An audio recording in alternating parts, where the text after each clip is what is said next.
अमरीका और ईरान की आबनाए हॉर्मूज में झड़पें, अमरीकी फौज के कैशम पोर्ट और बंदर अब्बास पर हमले, ईरान का अमरीका पर जंगबंदी मुआहिदा तोड़ने का इल्ज़ाम। ईरानी हुकाम के मुताबिक अमरीकी फोर्सेज ने ईरानी ऑयल टैंकर को निशाना बनाया, वाज़ेह किया कि किसी भी हमले का भरपूर जवाब दिया जाएगा।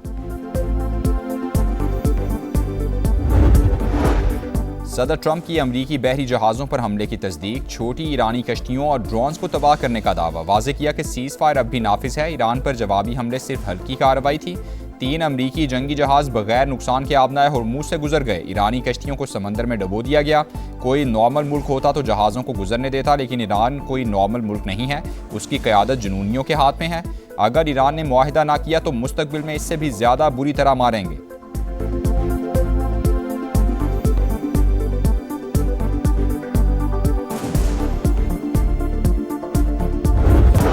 अमरीकी सदर ने हमले हल्की कार्रवाई करार दे दी है, वाज़ेह किया कि सीज़ फायर अब भी नाफिज है। अमरीकी सेंटकम के मुताबिक आबनाए हॉर्मूज में ईरानी हमले नाकाम बना दिए।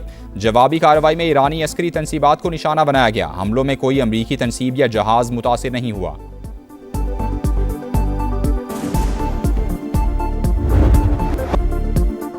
ईरानी सुप्रीम लीडर की सेहत से मुतालिक कयासराइयाँ खत्म हो गई। मुश्तबा खामनाई और सदर पज़ेश्कियान की 2.5 घंटे तवील मुलाकात। नए रहबर आला के इंतखाब के 60 रोज़ बाद होने वाली बैठक में जंग समेत अहम मुल्की और इलाकाई उमूर पर तबादला ख्याल हुआ। मसूद पज़ेश्कियान के मुताबिक मुश्तबा खामनाई से बराह रास्त बातचीत खुशगवार माहौल में हुई। कहा, दुश्मन दबाव के जरिए अवाम में बेचैनी और गुस्सा पैदा करना चाहता है।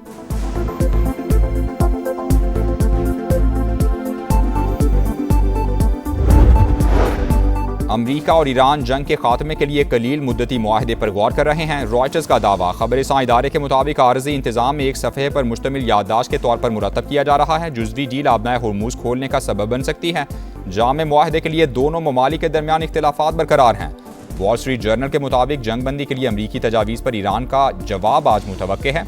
तर्जुमान ईरानी वज़ारत ख़ारिजा इस्माइल बकाई ने कहा, अभी किसी नतीजे पर नहीं पहुंचे, जायज़ा ले रहे हैं, पाकिस्तान को मौक़िफ़ से आगाह करेंगे।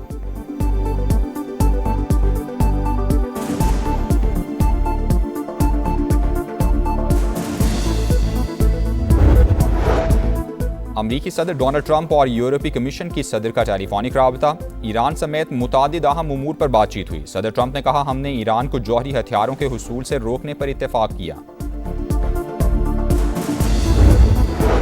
आबनाए हॉर्मूज पर टैक्स की वसूली, ईरान ने नई एजेंसी कायम कर दी, जहाज़ों को परमिट जारी करेगी। तेहरान कई माह तक नाकाबंदी बर्दाश्त कर सकता है। अमरीकी खुफिया एजेंसी की ट्रंप इंतजामिया को रिपोर्ट। ईरान के पास बड़े मिसाइल और ड्रोन ज़खायर का भी दावा। बहरीन ने सलामती काउंसिल में गुजरगाह खुलवाने की करारदाद पेश कर दी। अमरीका, सऊदी अरब, कुवैत और UAE की हिमायत का दावा।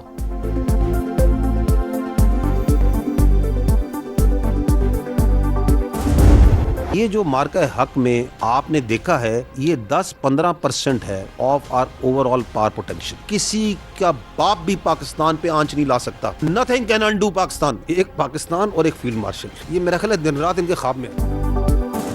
मार्का हक में भारत ने जो देखा वो सिर्फ 10 से 15% था। हमने दुश्मन का गुरूर खाक में मिला दिया। अभी तो एक किस्ती खाई है, किसी को अज़्म पर शक है तो फिर आजमा ले।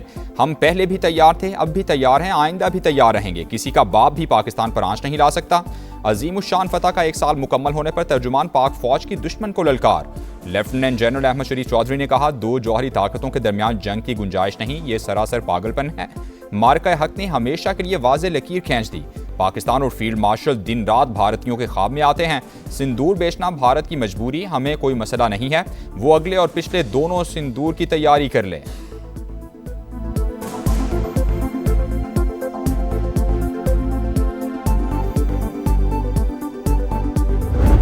अगर आप इस 1 साल को देखें तो किस तरीके से हिंदुस्तान की जो प्रोफेशनल मिलिट्री थी, how it has been unfortunately politicised. Why you trying to make jokers out of your admirals and generals and marshals. कोई अखंड भारत का नारा मार रहा है, कोई हिंदुत्व के नारे मार रहा है। भाई अगर यही ज़बान इस्तेमाल करनी है तो आओ सामने आ जाओ। फिर भारत में फौज को सियासत की भेंट चढ़ा दिया गया। भारतीय सियासतदान अपनी फोर्सेस को प्रोफेशनल बनने दें। इंडियन रहनुमा सियासतदान कम और जंगजू ज्यादा लगते हैं। अखंड भारत का नारा लगाने वालों ने ऐसी ही जबान इस्तेमाल करनी है तो फिर सामने आए। तर्जुमान पाक फौज का पैगाम। लेफ्टिनेंट जनरल अहमद शरीफ चौधरी ने कहा कि पाकिस्तान खित्ते में आमद का सफीर, भारत सबसे बड़ा दहशतगर्द है। पहलगाम फॉल्स फ्लैग ऑपरेशन के 1 साल बाद भी सवालात वहीं के वहीं मौजूद हैं। मोदी सरकार का दहशतगर्दी के इल्जामात का ड्रामा हमेशा के लिए दफन हो गया।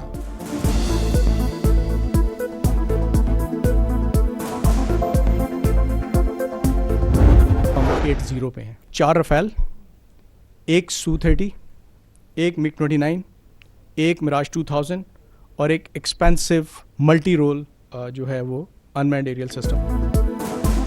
मार्का हक में पाकिस्तान की फतह का स्कोर 8-0 रहा। भारत के 4 राफेल, एक सुखोई 30, एक MiG-29, एक मिराज और एक महंगा तैयारा गिराया।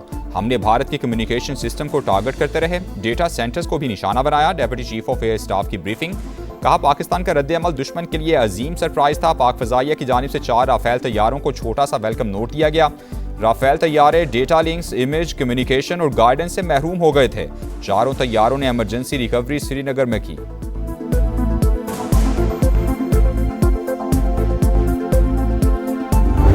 मार्का हक को बातिल के दौरान भारतीय बहरिया ने कई बार शुमाली बहरा अरब में अपना बहरी बेड़ा तैनात करने की यकीनन कोशिश की, लेकिन पाकिस्तान नेवी की मरबूत और मौसर हिकमत अमली के नतीजे में हमारी तमाम समुद्री गुजरगाहें मामूल के मुताबिक रवां दवां थी। हमारी साहली तनसीबात महफूज रहीं और बंदरगाहें फ़ाल रहीं। अमन हो या जंग, समंदरी सरहदों का दिफा करना खूब जानते हैं। मार्का हक के दौरान भारत ने बहरी बेड़ा तैनात करने की कोशिश की। पाकिस्तान के बरवक्त रद्द-ए-अमल के बायस दुश्मन जारहियत की हिम्मत न कर सका। Deputy chief of naval staff operations की ब्रीफिंग, कहा मुसल्लह अफवाज की हम आहंगी हमारी कामयाबी की जामिन बनी। हम अमन के ख्वाह हैं मगर ये ख्वाहिश हमारी कमजोरी नहीं।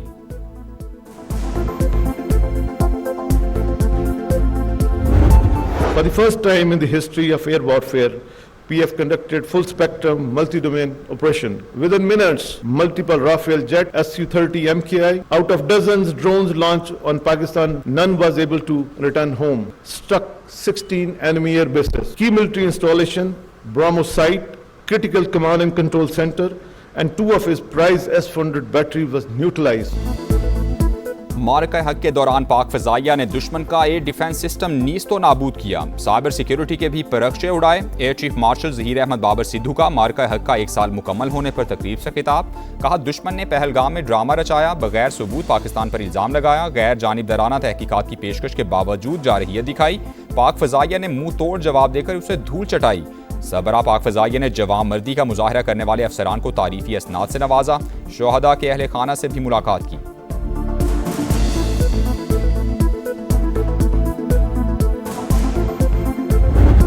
ईरान और अमेरिका के दरमियान जंग बंदी के लिए पाकिस्तान ने जो एक कलीदी किरदार अदा किया है, वो हकीकत जब आइंदा तारीख हकम करेगी तो आपको पता चलेगा कि पाकिस्तान और पाकिस्तान की सियासी और अस्करी क़यादत ने क्या इसमें रोल अदा किया। कभी यकीन है ये cease fire long term cease fire होगा। मशरिक़ वुस्ता में पायदार अमन के लिए पाकिस्तान का कलीदी किरदार। सियासी और अस्करी क़यादत ने पहले अमरीका और ईरान की जंग रुकवाई, फिर इसमें तोसी कराई। वज़ीर आज़म का गिलगित बल्तिस्तान में तकरीब से खिताब, कहा खित्ते में अमन के लिए पाकिस्तान की कोशिशें नाकाबिले फरामोश। फील्ड मार्शल आसिम मुनीर की काविशों को तारीख हमेशा याद रखेगी।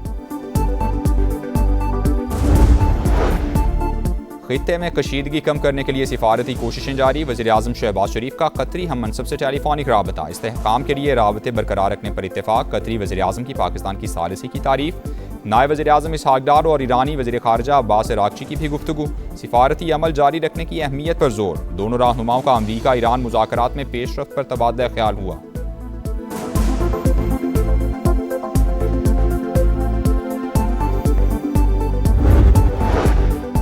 पाकिस्तान और सऊदी अरब के ताल्लुकात दहाइयों पर मुहीत हरमैन शरीफैन की सलामती सऊदी अरब की सलामती से जुड़ी है। सऊदी अरब को खतरा हमारे लिए भी खतरा है। DGISPR की प्रेस कॉन्फ्रेंस, कहा जिस तरह हमें सऊदी अरब की सिक्योरिटी और सलामती अजीज़ है, उसी तरह सऊदी अरब को पाकिस्तान की खुद मुख्तारी अजीज़ है।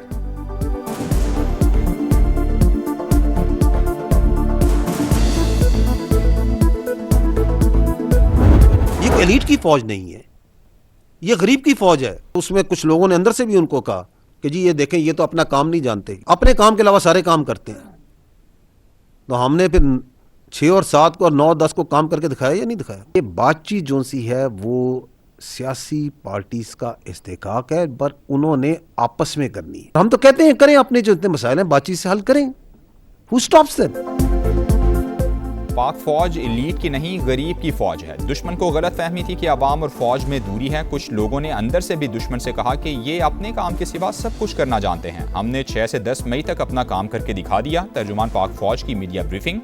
लेफ्टिनेंट जनरल अहमद शरीफ चौधरी ने कहा कि बातचीत सियासी जमातों का इस्तेहकाक है, मुज़ाकरात से मसाइल हल करें। किसने रोका है?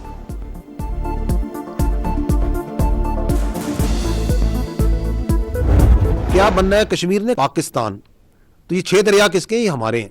तो फिर फैसला किसने करना है? एज अ रिपेरियन हम फैसला करेंगे कि पानी देना है या नहीं देना। Nobody can be allowed कि वो 25 करोड़ आवाम की डेस्टिनी से खेल सके।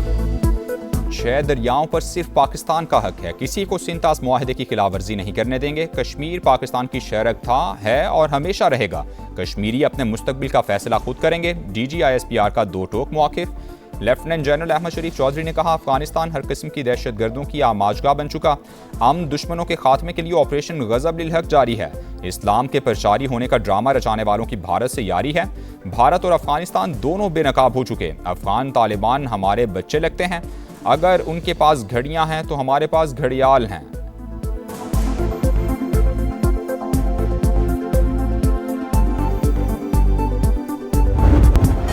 और बांग्लादेश के खिलाफ आज से शुरू होने वाले पहले टेस्ट से कबल शाहीनों को धचका। बाबर आजम इंजरी के बायस आउट हो गए। मुमकिना प्लेइंग 11 में इमामुल हक, अजान उवैस शामिल।